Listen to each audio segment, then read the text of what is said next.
Amigos e amigas, saudações especiais a todas e todos.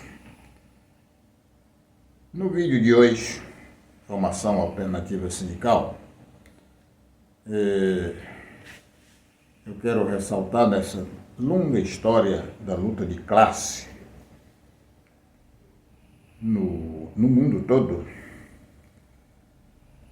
um dado fundamental, ou uma ação fundamental, melhor dizendo, que é a mobilização. Formação, conscientização e ação.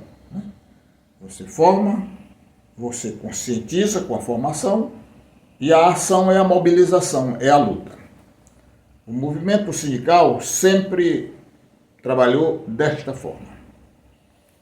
É claro que no meio do movimento sindical sempre há os pelegos, os traidores, os ladrões, que inclusive ficam ricos, roubando o mísero contribuição que os trabalhadores dão para poder manter o sindicato e a sua própria luta. E hoje surge, eu posso perceber, mesmo que de forma subjetiva, uma tendência a fazer conluio com os patrões. Alguns sindicatos, alguns dirigentes sindicais fazer conluio com os patrões. Toda vez que um dirigente sindical faz qualquer tipo de acordo imoral com um patrão, ele está cometendo um ato de traição, de covardia e está se colocando na condição de verme. Porque o papel do sindicato é cumprir a luta de classe. É lutar por melhores condições de vida e de trabalho. É lutar por direitos.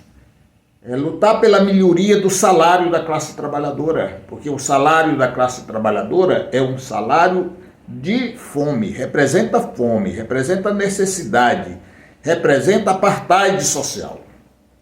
Não é à toa, por exemplo, que o Brasil está completamente cheio de favelas. Favelas históricas, com mais de 200 anos, até com 300 anos.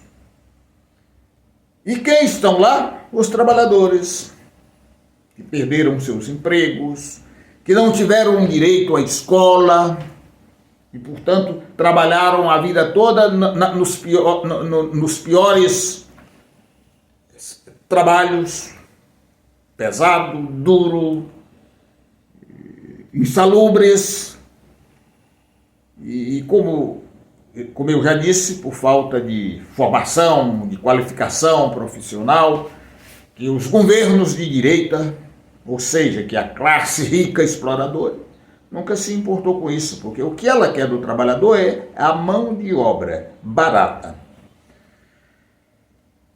No Brasil, alguns governos foram muito importantes para a classe trabalhadora.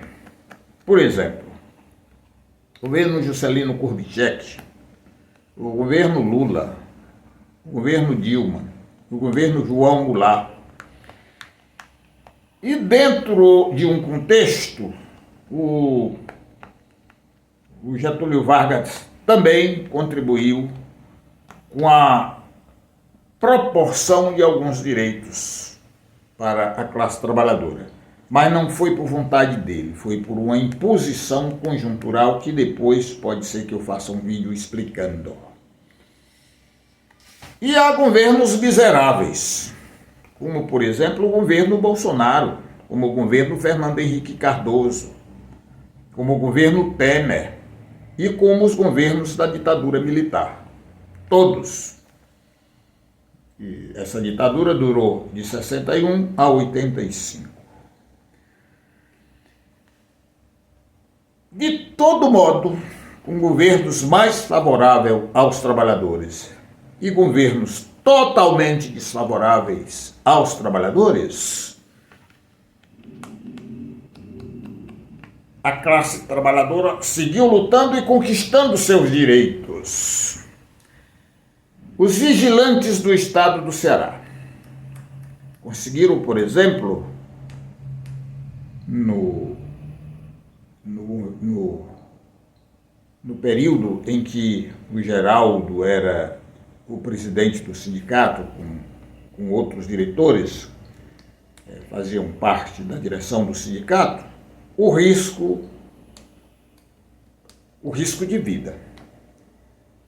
Esse risco de vida foi uma luta nacional, todo mundo foi à luta, todo mundo que eu diga, a categoria de vigilantes.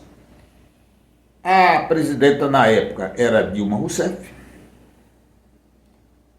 O PT e os partidos de esquerda, como o PCdoB, PDT, PSOL principalmente, o PSOL e o PT, encabeçaram essa luta, conseguiram voto suficiente lá no Congresso Nacional e a lei foi aprovada, o risco de vida, porque realmente é um trabalho que tem risco de vida, isso é real, ninguém pode se contrariar a essa condição de vida e de trabalho dos vigilantes.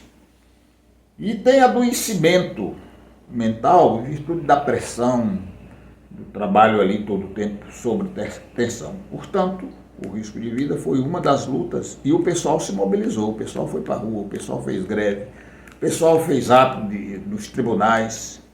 Foi uma coisa extraordinária essa luta. E temos que agradecer aí o braço forte da presidenta Dilma, que topou a batalha, foi muito cobrada por parte dos patrões, porque não era para aprovar isso, mas ficou aprovado. Agora tem outro movimento nacional, que é pela aposentadoria especial dos vigilantes. Várias categorias do Brasil têm direito a esta aposentadoria especial, porque trabalha ou no trabalho insalubre ou no trabalho perigoso. Os governos de direita retiraram isso de várias categorias, E agora a luta é para voltar esse direito. E no dia 30 de maio, o Brasil está se mobilizando para fazer atos e provar que os vigilantes, por exemplo, mais outras categorias que perderam esse direito, trabalham em condições difíceis de realizar o trabalho e que é necessário a redução, que é necessária a redução do tempo de trabalho para a sua aposentadoria, exatamente por causa do adoecimento.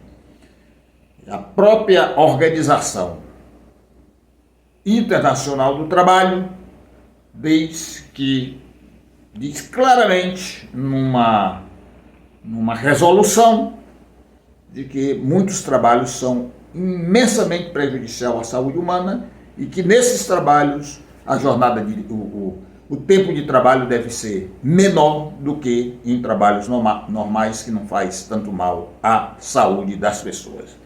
Infelizmente tem essa onda de sindicalistas pelegos, ignorantes que não estudam e que acha que a mobilização da classe trabalhadora não vale nada. Verdadeiros imbecis, ignorantes, a serviço do sistema e a serviço dos seus próprios exploradores, que são os patrões. Hoje, por exemplo, nós trabalhamos numa jornada de trabalho de 44 horas semanais. O quanto isso custou para a classe trabalhadora. E essa luta veio de muito longe. No ano de 1886, nos Estados Unidos, no estado de Chicago, houve uma grande greve. Era um movimento que existia, um movimento de rua, de mobilização, e essa greve era parte desse movimento, e eles lutavam por melhores condições de vida e de trabalho. Entre essas condições que eles pediam, estava a redução de jornada de trabalho, que na época era 14 horas, entre 12 e 14 horas por dia, e eles lutando para termos o que temos hoje, uma jornada de 8 horas por dia. Foram presos e os líderes foram enforcados.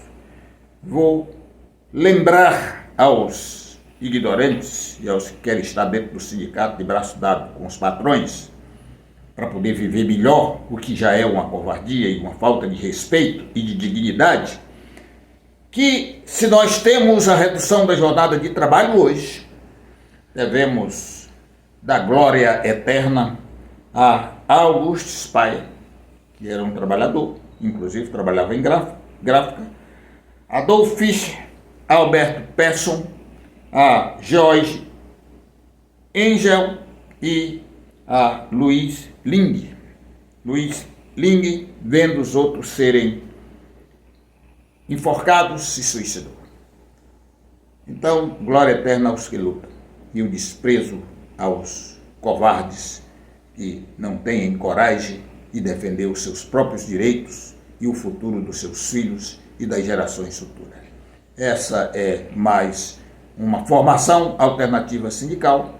Espero com isso poder contribuir com a formação e a qualificação de muitos que desejem ser sindicalistas, dos que já são, porque a ignorância não faz história.